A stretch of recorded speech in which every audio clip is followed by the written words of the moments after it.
Hola a todos, hoy vamos a hablar de la absorción y secreción tubular de la nefrona desde el punto de vista fisiológico y sabiendo que todo este proceso lo que nos permite es mantener una homeostasis o lo que es igual, el equilibrio interno.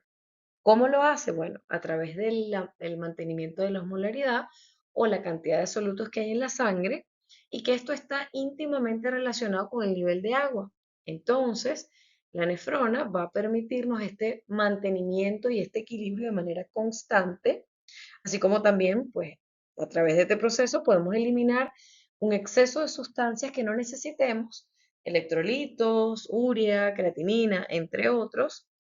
Es un sitio de acción para muchos fármacos, por ejemplo, diuréticos o para controlar la presión arterial, con los cuales no nos vamos a ahondar demasiado en este tema, pero sí vamos a mencionar la función de dos hormonas importantísimas como son la aldosterona y la hormona ADH o antidiurética, y algunos también la conocen como vasopresina. Entonces, es lo que vamos a estar tratando el día de hoy. Quisiera pedirles que si les gusta mi contenido y les ha ayudado en algo, por favor, no dejen de dejarme un like, que no cuesta nada y es súper rápido. No es mi intención ahondar demasiado en cuanto a las características anatómicas del riñón, puesto que asumo que gran parte de la información básica ya la manejan, pero sí quiero hacer un hincapié en mencionar que el parénquima del riñón, el parénquima, digamos, el tejido, está compuesto principalmente de dos distintos tipos. Tenemos por un lado la corteza, que es la porción más externa que envuelve, digamos, a estas papilas que van a formar parte de la médula. Si hacemos un corte coronal, es decir, es como si fileteásemos el riñón desde arriba hacia abajo, bueno, o desde en cualquier dirección, y lo abrimos como si fuera un libro, lo que vamos a ver por dentro es este dibujito que está aquí. Esta porción viene siendo la corteza, o sea, esto que estamos viendo aquí, y hacia abajo la médula, y esto es justo una papila, esta que está aquí debajo. Esto tiene una importancia anatómica, y es que además está dibujada la nefrona dentro de ella. Vemos bien pequeñito aquí la cápsula de Bowman, eh, los túbulos contorneados proximales y distales que se encuentran principalmente en la corteza, mientras que vemos cómo las asas de Henle y los túbulos colectores se encuentran en la médula. Más adelante les voy a explicar por qué esto tiene una significación crucial en la fisiología y en la función del riñón. Lo demás, pues, es bastante sencillo en cuanto a la anatomía. Ahora vamos a hablar de la nefrona en particular, que viene siendo esta estructura que está dibujada acá en la imagen. Ya deben saber o deben haber oído que la nefrona es la unidad funcional y estructural del sistema renal. Pero, ¿cómo traducimos eso? O sea, ¿qué quiere decir eso? Funcional se dice porque es capaz de cumplir con la función de todo el riñón, es decir, que cada una de estas pequeñísimas estructuras es capaz de producir orina. Y se dice que es estructural porque la suma de todas ellas o de todas estas miles, cientos de miles de nefronas van a formar el riñón. Entonces, esa es la razón. Ahora, ¿cómo se compone ella? A grosso modo, vamos a tener un sistema de arteriola capilar, que es como un ovillo, este ovillito capilar que ustedes ven aquí, que aumenta la superficie de contacto, esa es la razón, y capilar nuevamente. Una mnemotecnia que recuerdo aprendí en la universidad es que la arteriola que entra, la aferente, porque viene de afuera, y la eferente es la que sale. Entonces, aferente viene de afuera. Este ovillito de arterias es lo que se conoce como el glomérulo. Este epitelio que reviste estos pequeños vasitos sanguíneos es un epitelio especializado, tiene unos podocitos y es lo que permite que todas estas sustancias puedan salir o se puedan filtrar. Luego tenemos otra segunda estructura, que es esta que está aquí, cápsula de Bowman, que es quien va a contener también, va a contener y va a recibir todo este ultrafiltrado en conjunto. La cápsula de Bowman, la cápsula de Bowman con el glomérulo es lo que se conoce como corpúsculo renal o corpúsculo de Malpighi. Importantísimo que este sistema arteriola capilar arteriola no es lo más común en el cuerpo humano. Usualmente viene una arteriola, un sistema capilar y una vénula. Este sistema se ve solamente a nivel del sistema portal hipoficiario, a nivel del plexo pampiniforme en el testículo. Y algunos dicen que también los sinusoides hepáticos pudieran emular un poco este sistema, ¿no? Donde no se ve la característica anatómica clásica de Venus. En fin, continuando con la nefrona, entonces, una vez que hablamos del corpúsculo renal, inmediatamente después viene el túbulo contorneado proximal, el asa de Henle, que voy a recalcar acá, el asa de Henle tiene una porción descendente y ascendente. Las dos son asa de Henle. Pero, ojo aquí, la porción descendente es completamente diferente a la porción ascendente. Y la mayor diferencia la vamos a ver en esta porción gruesa. Si se fijan bien, esta porción de la propia asa o de la curvatura, vamos a llamarlo así, viene siendo toda delgadita, pero la porción gruesa, ascendente de esta asa, tiene unas características bien diferentes a todas las demás. Inmediatamente después tenemos el túbulo contorneado distal y el túbulo colector. Estos pequeños puntitos que ven aquí, imagínense que son muchas nefronas que se van uniendo y todas y cada una de ellas van produciendo su orina y drenándola en el mismo sistema colector. Aquí se ve mejor. ¿Ok? En la imagen que está a la derecha, aquí lo importante que les quiero resaltar es que vean, pues, como ya les dije, el sistema arteria-arteria, que este sistema arterial se distribuye por toda la nefrona, que también lo pueden encontrar en algunos libros como vasa recta, que incluye todo este sistema vascular, que tiene una función bien importante también. Una de las características es que este sistema va en contra del sentido en el cual se dirige el túbulo de la nefrona y que estos vasos sanguíneos son los responsables de la absorción de muchas de las sustancias que esta nefrona está liberando hacia el intersticio. Entonces, bien importante que sepan, ok, esta nefrona está filtrando cosas. ¿Hacia dónde se van? Pues hacia esta vasa recta. Muy importante, ojo con eso. En esta lámina lo que quiero es recalcarles nuevamente cómo la nefrona se distribuye, ¿verdad? Lo que es la cápsula de Bowman y los túbulos contorneados aquí arriba. Y a medida que la nefrona se va adentrando hacia la médula, va habiendo cambios en la osmolaridad de este tejido, de este parénquima renal. Bueno, no sé si tengan bastante claro esto, pero lo voy a volver a mencionar.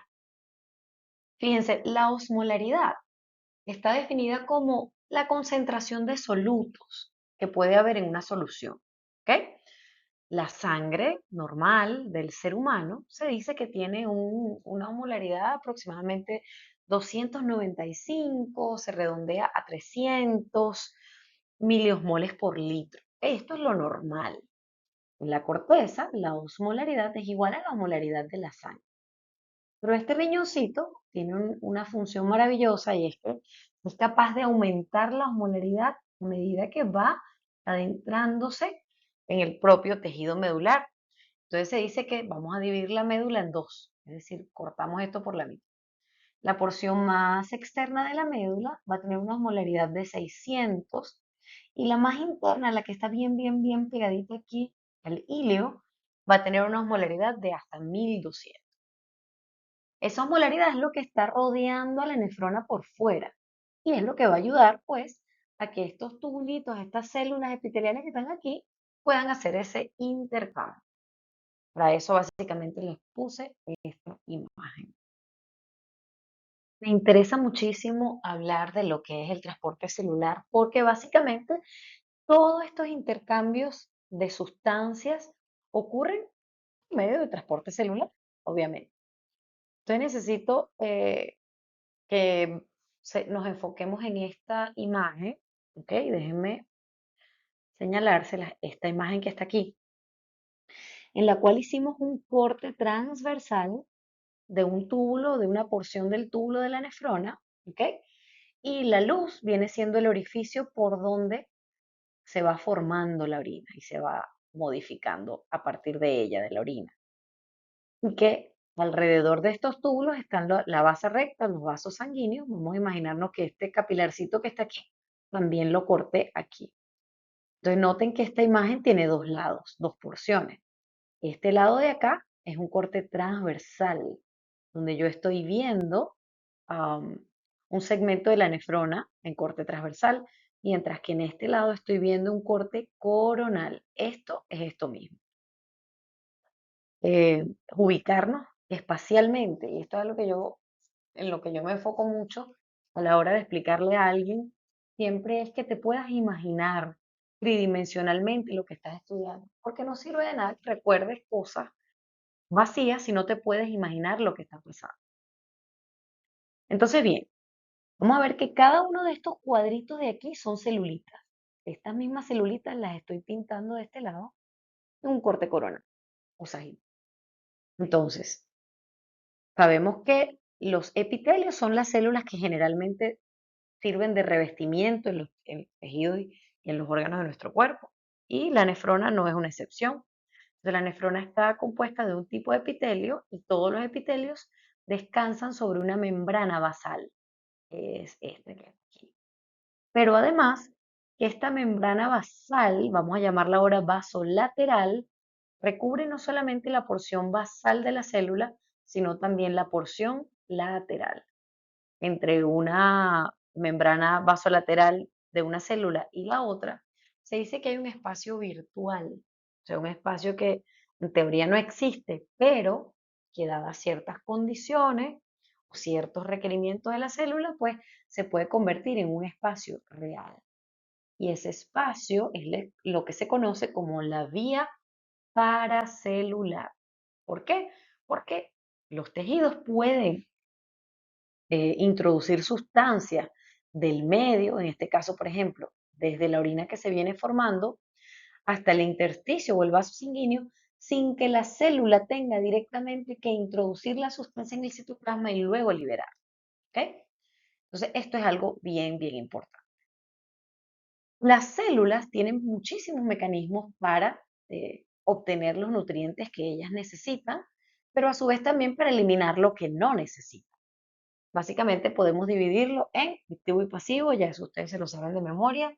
El transporte activo es porque utiliza energía, en este caso ATP, la moneda universal de cambio en el cuerpo humano. Y el pasivo es porque no necesita energía. El transporte pasivo es pasivo porque justamente hay un gradiente de donde hay más hacia donde hay menos. Obviamente es fácil moverse. Entonces no necesito gastar energía para yo hacerlo. Puede ser una difusión simple, cuando estas moléculas se mueven libremente y se van hacia donde se tienen que ir.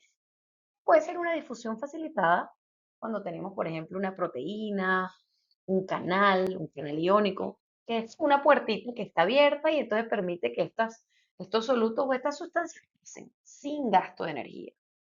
En cambio, cuando hablamos de un transporte activo, oye, generalmente estamos hablando de que van en contra de un gradiente. Hay mucho allá adentro, pero yo necesito meter más. Yo necesito gastar energía para tener la fuerza para hacerlo. Quiero resaltar dos tipos importantes que se llaman simporte y antiporte.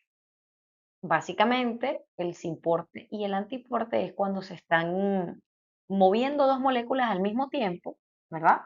Sin porte tiene que ver cuando las dos van al mismo lugar. Hay una de las dos moléculas que va a favor del gradiente, mientras que la otra va en contra del gradiente. Entonces, la energía de la molécula que va a favor también se puede ayudar para pasar la molécula que va en contra.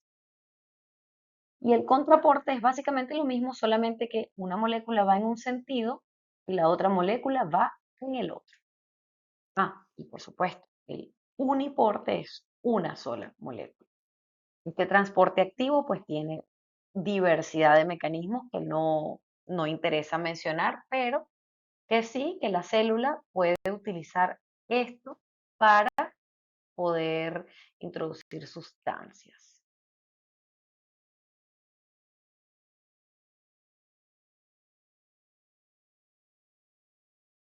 El túbulo contorneado proximal va a ser esta primera porción a la cual va a llegar la orina primaria o esta orina inicial que se ha formado, que ha salido de la cápsula de Bowman, en la cual la nefrona va a intentar reabsorber el 100% de la glucosa y el 100% de los aminoácidos. No le interesa perderlos. ¿Cómo lo hace? A través de un cotransporte con sodio. Entonces, de esta manera, toda esta glucosa y estos aminoácidos que están dentro de la célula van a utilizar un transportador distinto para llevar estas sustancias al intersticio y al capilar. ¿Ok? A su vez, también, esta célula del túbulo contorneado va a eliminar el exceso de hidrogeniones que bueno, que provienen del metabolismo, que van a ser utilizados para reabsorber otras sustancias como el bicarbonato, pero quiero que se den cuenta que esta salida de hidrogeniones ocurre por una entrada de sodio. Entonces el sodio entra para permitir la salida de hidrogeniones, el sodio entra para permitir la entrada de glucosa y aminoácidos. Se ha dicho en múltiples oportunidades que el riñón es el encargado de mantener un equilibrio ácido-base. Una de las razones por las cuales hace esto es porque se encarga de reabsorber el bicarbonato.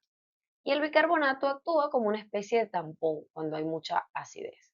No es propósito de esta diapositiva o de esta clase hablar de ese equilibrio, pero sí de que ustedes sepan que este bicarbonato que se filtra libremente por los glomérulos tiene que ser reabsorbido y esto ocurre principalmente en el túbulo contorneado proximal, donde se recogen aproximadamente 2/3 de este bicarbonato que ya se filtra.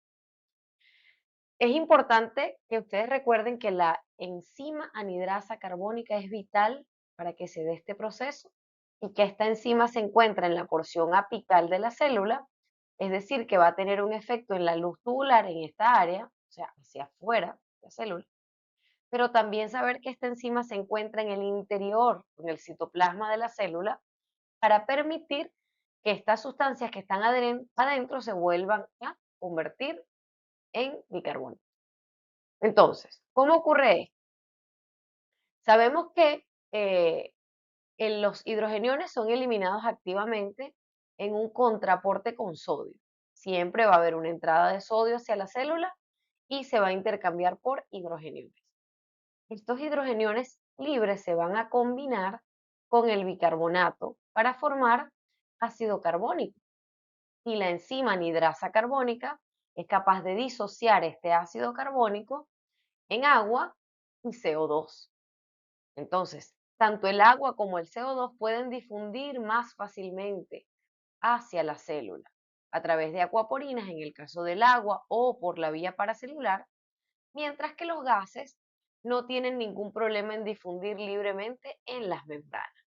De esta forma, una vez dentro, el CO2 y el agua, con efecto de la misma enzima que les comenté, la anhidrasa carbónica, van a formar ácido carbónico que luego también se puede volver a disociar en bicarbonato, que va a salir de la célula porque lo vamos a utilizar para otras funciones, y hidrogeniones que pueden seguir su curso permitiendo la entrada de más moléculas de bicarbonato, una y otra vez, una y otra vez.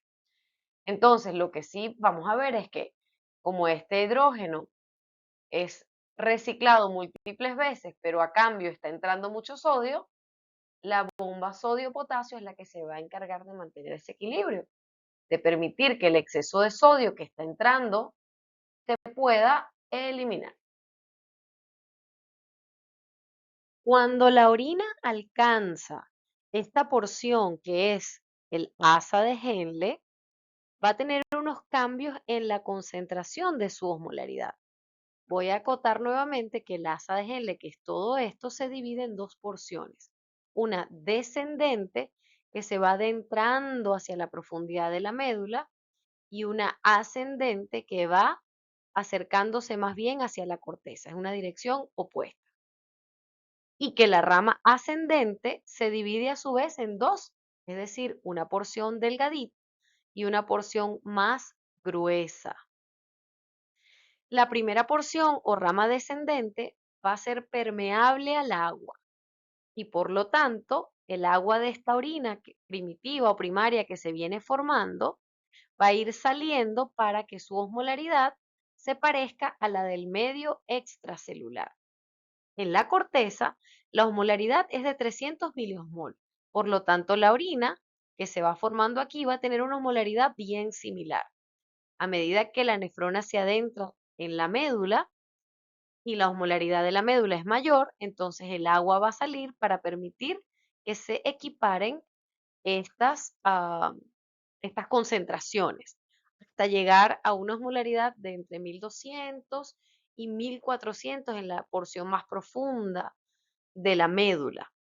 Luego, más o menos en la mitad del asa de Henle, viene la rama ascendente que se va volviendo impermeable al agua, el agua no va a poder salir, y en la porción gruesa ascendente del asa de Henle, lo que va a permitir la salida es de los solutos de cloruro de sodio.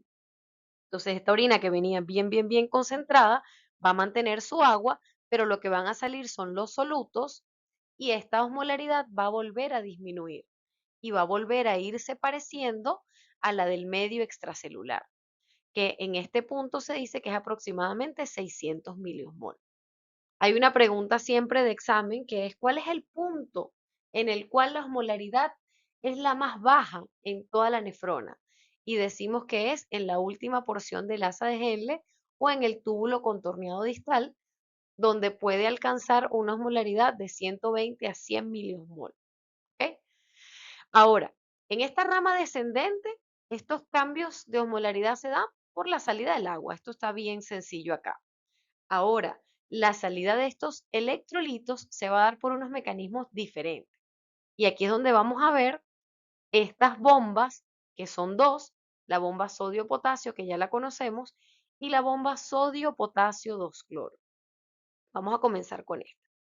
Esta bomba lo que hace es un simporte de los tres electrolitos a la misma vez, utilizando energía, que va a permitir que estos electrolitos entren desde el túbulo, desde la orina que se viene modificando hacia el interior de la célula tubular. Y este exceso de sodio que está entrando a la célula va a ser eliminado por la bomba sodio-potasio que ya conocemos, permitiendo que el sodio entre y siga su curso hacia el medio extracelular. El cloro que está entrando va a utilizar unos canales iónicos que le van a permitir que igualmente continúe hacia el medio extracelular. El problema viene siendo el potasio. ¿Por qué? Porque esta bomba arrastra potasio al interior celular y la bomba sodio-potasio de igual manera también continúa este arrastre de potasio hacia el interior. Este excedente de potasio va a hacer que sea necesaria la presencia de un canal iónico que elimine todo ese exceso y genere un flujo positivo hacia la luz del túbulo, recordando que el agua no puede pasar aquí, que esta porción es impermeable al agua. Entonces, este flujo o este gradiente electroquímico positivo va a permitir que otros iones positivos intenten compensar entrando por la vía paracelular, que serían más sodio, magnesio y calcio. Y de esta forma es como la orina va a ir cambiando su concentración o su osmolaridad en su paso a través del asa delgada de Henle. Luego tenemos el túbulo contorneado distal, cuya función es la reabsorción de tres electrolitos principalmente: sodio, cloro y calcio, como lo vemos aquí. Entonces, en esta porción, que es impermeable al agua, aquí el agua no se va a reabsorber, vamos a tener de igual manera la misma bomba de sodio-potasio que va a eliminar sodio hacia el intersticio y me va a permitir un gradiente electroquímico que va a permitir, o sea, esta entrada de sodio, pero acompañada con el cloro. Esto sería un simporte de sodio-cloro. Este cloro, una vez dentro, va a utilizar un canal iónico especializado y pues va a lograr difundir hacia el intersticio. El calcio va a utilizar unos canales especiales que pueden ser estimulados por la hormona paratiroidea. Dependiendo de la cantidad de hormona paratiroidea, se reabsorberá mayor o menor cantidad de calcio desde el lumen, y que una vez este calcio se encuentra dentro de la célula, entonces va a llegar al intersticio por medio de un contraporte con sodio.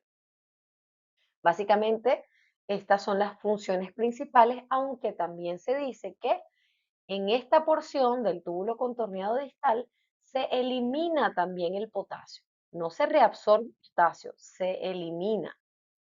Y esto a favor de un gradiente de concentración en el cual la aldosterona va a tener también mucho que ver en esta cantidad de potasio que se elimina. También recordar que la concentración de potasio es inversamente proporcional a la del sodio, es decir, para que el potasio salga, tiene que entrar sodio. ¿Ok? Y esta es la razón por la cual muchos diuréticos producen una hipocalemia o bajada de potasio. Finalmente tenemos la última porción de la nefrona. Como vemos aquí, es el túbulo colector. En este túbulo colector van a drenar distintas nefronas, toda la orina que se va formando, ¿verdad? Y este túbulo colector va a tener dos tipos de células. Por un lado tenemos a las células principales y a las células intercaladas. ¿Cuál es la función de este túbulo colector? Básicamente, la reabsorción de sodio y agua y la eliminación de potasio e hidrogeniones o de ácido. Entonces, bien, con respecto a las células principales, esta reabsorción de sodio se va a dar por unos canales especializados llamados ENaC, por su nombre en inglés, que son Epithelial Sodium Channels o canales de sodio epiteliales, que van a responder al influjo de la hormona aldosterona. Mientras más aldosterona, mayor reabsorción de sodio. Y la reabsorción, por otro lado, de agua, que va a responder al influjo de la hormona antidiurética a través de acuaporinas. Es la bomba sodio-potasio quien se va a a encargar de mantener este equilibrio de sodio. Como ustedes saben, el sodio no es el principal ion intracelular. Entonces, todo excedente de sodio que entra a través de los ENaC debe salir, y es la bomba sodio-potasio quien se encarga de mantener ese equilibrio. Y a su vez, de la eliminación de potasio. ¿Por qué? Porque todo este potasio que está en el intersticio o en la sangre entra a la célula principal y a través de unos canales especializados sigue su curso hacia la orina, donde es eliminado. Y por último tenemos a las células intercaladas, cuya función más importante es, como les dije, la eliminación de los hidrogeniones con un costo energético a cambio de ATP. Ahora vamos a hablar en más detalle de las dos hormonas que les comenté que actuaban a nivel de este túbulo colector. Bueno, actúan, por supuesto, también en muchos otros lugares, pero principalmente en ese túbulo colector. Tenemos primero la hormona antidiurética, que también en algunos textos aparece como vasopresina. Esto es una hormona que se produce en los núcleos paraventricular y supraóptico del hipotálamo, ¿ok? En el cerebro, y que se va a almacenar en el lóbulo posterior o la neurohipófisis. Hay varios estímulos que pueden lograr que esta hormona se libere y son, número uno, los osmorreceptores, que son unas células especializadas que se encuentran en el hipotálamo y que son capaces de detectar cuando aumentan las molaridades, es decir, cuando hay muchos solutos. Esto puede ocurrir, por ejemplo, por un consumo excesivo de sal o de otros solutos o también por una deshidratación. Son condiciones que hacen que la osmolaridad de la sangre aumente. Entonces, estas células van a detectar ese cambio y van a estimular la liberación de la hormona antidiurética. También tenemos otras células especializadas que se llaman varoreceptores, que lo que van a detectar es los cambios de presión en ciertos vasos sanguíneos, como en el callado de la aorta y en las arterias carótidas. Cuando hay una caída de la presión, estas células lo detectan y van a estimular la secreción de la hormona ADH. También tenemos la angiotensina 2. Esta hormona actúa directamente en el hipotálamo y estimula la producción y secreción de ADH. Ella forma parte del sistema renina-angiotensina-aldosterona, que tiene otros mecanismos un poco más complejos, pero que ustedes sepan que este producto final de ese sistema activa también a la ADH. Y existen otros fármacos que pueden estimular también la secreción de ADH. Esta hormona, una vez que se libera, va a tener dos tipos de receptores principales. Los receptores B1 en el músculo liso vascular lo que hacen es que permite una entrada de calcio en ese músculo liso de las arteriolas y capilares y permite que estos se contraigan y por lo tanto va a aumentar la presión. Y tenemos los receptores B2, que son los que se encuentran en el túbulo colector que les explicaba en la lámina anterior, y va a estimular la presencia de acuaporinas para reabsorber agua, y ya se los voy a explicar en la siguiente diapositiva. Entonces vamos a explicar cómo la hormona antidiurética va a permitir esta reabsorción de agua en el túbulo colector. Vamos a tener que existen unos canales de los cuales ya hablamos, que son las acuaporinas, que permiten esta entrada de agua para que pueda atravesar las membranas de la célula. Cuando la vasopresina, que es una hormona que viene liberada por el torrente sanguíneo, se encuentra con su receptor, en este caso el receptor B2, porque estamos hablando del riñón, va a estimular una cascada de señalización celular que va a liberar AMP cíclico y va a permitir que estas acuaporinas que se encuentran en una vesícula dentro de la célula se movilicen hacia la porción apical de esta célula tubular. Esto gracias a que se requiere una concentración de calcio y una reorganización del citoesqueleto de la célula por medio de la actina para que se fusionen estas acuaporinas en la membrana, en la porción apical de la membrana. Estas acuaporinas de esta porción son las acuaporinas 2 y van a permitir la entrada de agua hacia el citoplasma. Entonces, una vez esta cantidad de agua está dentro de la célula, van a salir hacia los capilares y hacia el intersticio a través de acuaporinas 3 y 4. Entonces, volviendo a resumir, importante que la hormona antidiurética en el riñón tiene un receptor que es el B2, que va a permitir que las acuaporinas que están en una vesícula se fusionen con la porción apical.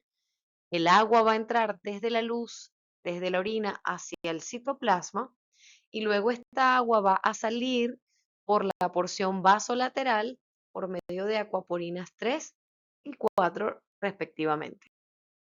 Y hablamos de la hormona antidiurética, una de las dos hormonas que actuaban a nivel del túbulo colector. Ahora vamos a hablar de la aldosterona. Es una hormona mineralocorticoide que se produce en las glándulas suprarrenales, más específicamente en la zona glomerulosa o la porción más externa de esta glándula. La aldosterona se va a secretar o a liberar básicamente o más potentemente en presencia de la hormona angiotensina 2 como parte de un sistema bien complejo que se conoce como sistema renina-angiotensina-aldosterona. Y esto se activa principalmente cuando el cuerpo detecta una caída importante de la presión arterial, en casos de una deshidratación, en casos de shock, casos bien puntuales que no son criterio para este video, pero que esas situaciones estimulan la presencia de angiotensina 2 y es la angiotensina 2 la que estimula la secreción de aldosterona. También cuando existe un valor elevado de potasio sérico, esto puede potentemente activar la aldosterona y en último lugar, pero menos potentemente, la hormona adrenocorticotropina. Esta hormona adrenocorticotropina es liberada por la hipófisis, que a su vez proviene de una cadena de hormonas hipotalámicas como la corticoliberina, que van a actuar a nivel de esta glándula suprarrenal y principalmente estimulan a la liberación de cortisol, pero también pueden estimular esta zona glomerulosa para la liberación de mineralocorticoides como la aldosterona. Ahora bien, cuando esta hormona llega y hace su efecto en los receptores en el túbulo colector, va a estimular principalmente dos grandes sistemas en las células principales. Primero, va a estimular los epithelial sodium channels para que se reabsorba sodio a través de la porción apical de esta célula, desde la orina hacia el interior celular y, por supuesto, esta otra bomba sodio-potasio que va a permitir que este sodio entre al intersticio y a la sangre también va a ser estimulada por la aldosterona. A su vez, esta aldosterona también va a permitir esta activación de los canales de potasio que van a permitir la excreción de potasio. Mientras que la hormona antidiurética o vasopresina lo que va a permitir es la reabsorción de agua a través de la expresión de acuaporinas en la porción apical, en este caso las acuaporinas 2, también la expresión de acuaporinas 3 y 4 en la porción vasolateral. Cabe destacar también que la aldosterona, cuando actúa sobre las células intercaladas, va a estimular esta eliminación de hidrogeniones o permitir la regulación de la acidez dentro de la célula. En esta diapositiva lo que me interesa señalar es cómo las distintas partes de la nefrona van a tener una permeabilidad distinta al agua. Tenemos que el túbulo contorneado proximal y la porción descendente del asa de Henle es permeable al agua, mientras que la porción ascendente y el túbulo contorneado distal son impermeables al agua y el túbulo colector va a ser variable. ¿Por qué variable? Porque va a depender esta reabsorción de agua a la presencia o no de la hormona antidiurética y de la aldosterona. También en este dibujo lo que quiero mostrarle es que las concentraciones de solutos de este tejido renal van a variar, ya ustedes lo saben, en la corteza, la médula externa e interna, y que los solutos que permiten esta variación en la concentración son el sodio, el cloro y la urea. Como pueden ver aquí, hacia la parte más profunda de la médula hay muchos solutos y esto es lo que aumenta la osmolaridad. Estos solutos que están aquí, lo que quiero explicar es que es básicamente sodio, cloro y urea. Y que la orina, a medida que se va moviendo a través de estos túbulos, va a ir cambiando su concentración gracias a ese nivel de permeabilidad o impermeabilidad al agua y gracias a los solutos que se encuentran en el intersticio, tomando en cuenta que en esta porción del asa de Henle se reabsorbe gran parte de la urea que viene pasando, que se filtró, se reabsorbe y que va a contribuir a mantener alta esta osmolaridad. Sabiendo todo esto, vamos a tratar de interpretar cómo respondería la nefrona En el caso de un estado de deshidratación importante, vamos a imaginarnos una persona que eh, estuvo haciendo deporte, sudando, no consumió nada de agua y está deshidratada. Pues ese paciente va a tener unos osmorreceptores en el hipotálamo que le van a decir que la osmolaridad está alta, puede, por ejemplo, a través de todo el sudor y el líquido que ha perdido, los varoreceptores carotídeos y aórticos detectar una disminución en la presión arterial, entonces se va a secretar altos niveles de ADH. Es lo que va a hacer, tratar de evitar la ADH antidiurética, que si no tenemos agua, se siga perdiendo agua a través de la orina. Entonces, esta hormona va a actuar principalmente en el túbulo colector para aumentar la permeabilidad al agua y permitir que esta agua se recupere porque no nos interesa perder agua. Por lo tanto, esta orina que venía con una baja osmolaridad, pero empieza a perder agua, se empieza a concentrar. Y por lo tanto vamos a tener una orina bastante hiperosmótica o hiperosmolar, mejor dicho, hiperosmolar. Es por eso que cuando no tomamos agua podemos ver que la coloración de la orina se torna oscura. Pero ¿qué ocurriría en el caso opuesto? Tenemos un paciente que se toma, no sé, 15 vasos de agua en un par de horas. En estos casos va a ocurrir lo contrario. Los niveles de ADH van a caer o van a disminuir al máximo. Entonces, esta orina estaba relativamente concentrada a un valor más o menos similar al de la osmolaridad de la sangre, lo que va a activar es, en vez de activar las acuaporinas, lo que va es a volver el túbulo impermeable al agua para poder eliminar este exceso de agua, pero va a activar canales de cloruro de sodio. ¿Para qué? Para reabsorber cloruro de sodio y la osmolaridad va a ir cayendo, cayendo, cayendo hasta llegar inclusive a 60 miliosmoles. Entonces va a ser totalmente el caso opuesto. Finalmente, lo que quiero traerle es una gráfica de cómo ocurre la reabsorción de sodio desde el túbulo contorneado proximal hasta todo este recorrido de la nefrona e igualmente del agua.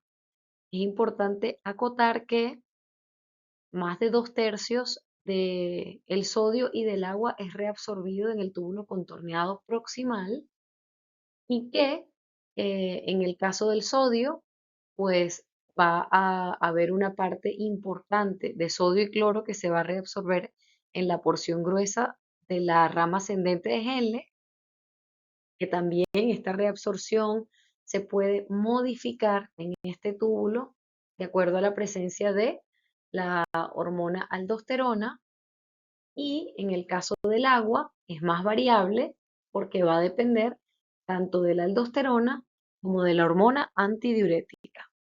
Y eso fue todo por hoy. Espero que les haya gustado el contenido. No me voy sin antes decirles que, por favor, tomen agua, que sus riñones se lo van a agradecer. Y ese fue todo el contenido que vamos a discutir el día de hoy. Hasta luego.